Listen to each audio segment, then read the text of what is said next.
Àbọ̀rọ̀ làá sọ fọ́mọlúàbí, tó bá dénú ẹ̀ á dòdìdì. In the sun-kissed city of Abeokuta, where the rocks stood as silent witnesses to the whisper of the ancient, and where the ancient whispers through the leaves of the Iroko trees, Babajide, a young tailor, crafted stories with his hands. He was a master of adire, the traditional Yoruba fabrics that spoke in hues of indigo. Women artisans would fold, twist, and tie the fabric, then dip it into indigo dye, creating intricate patterns that told tales of Yoruba folklore and philosophy. This art form, once a symbol of wealth and status, has become Babajide's language of heritage and beauty. It was everything to him, a way of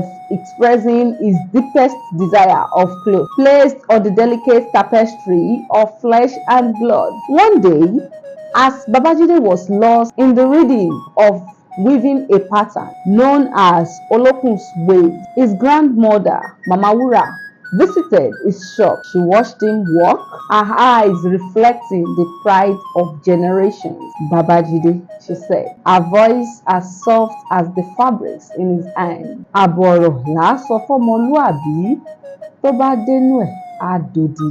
She shared this proverb with him because she saw the weight of the world in his stitches, the pressure to keep the ancient art alive in a modern world. Mama Wura's words were a reminder that wisdom, like the dye on adire, seeps into the soul and transforms it. It was a way of telling Babajide that he carried the wisdom of the ancestors, and with it, he could find serenity amidst the chaos of change. Babajide chuckled, but Grandma, what if the needle pricked? Mama Wura laughed heartily. My son, that is the point. Sometimes wisdom must prick you first to bring the calm after. Not long after, Babajide faced a dilemma. A customer wanted a dress for the lúwàbí festival but couldn't decide on a design. Remembering his grandma's words, Babajide offered a piece of advice and wrapped in humor. Wear the sky, he said. It never goes out of style and it's vast enough to fit with any occasion. The customer laughed and in that laughter, she found clarity. She chose a dress that mirrored the blue of the sky, dotted with white patterns like clouds. Babajide worked his magic and the dress was a masterpiece. On the day of the lúwàbí festival, the customer danced through the street, her dress flowing like the breeze. During this festival, the art of adire took center stage as locals donned traditional attire, each garment a canvas of local history. The patterns and colors of adire worn were not mere decoration, but narrated the saga of the Yoruba people. Each line, each hue, a verse in the poetry of their past and present. People stopped to admire the dress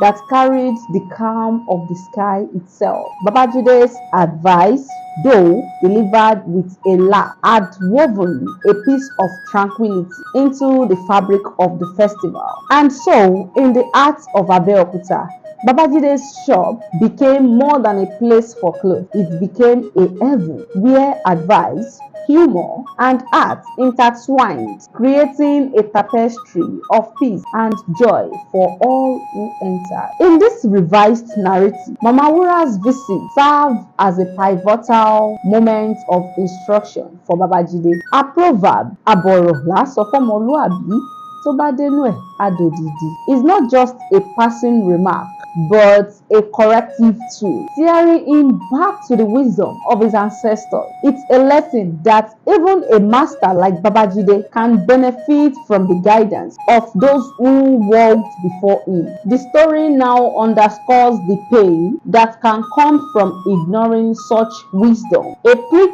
of the needle, and the restfulness and success that embracing it can bring. This story was written by Reverend Odubaku.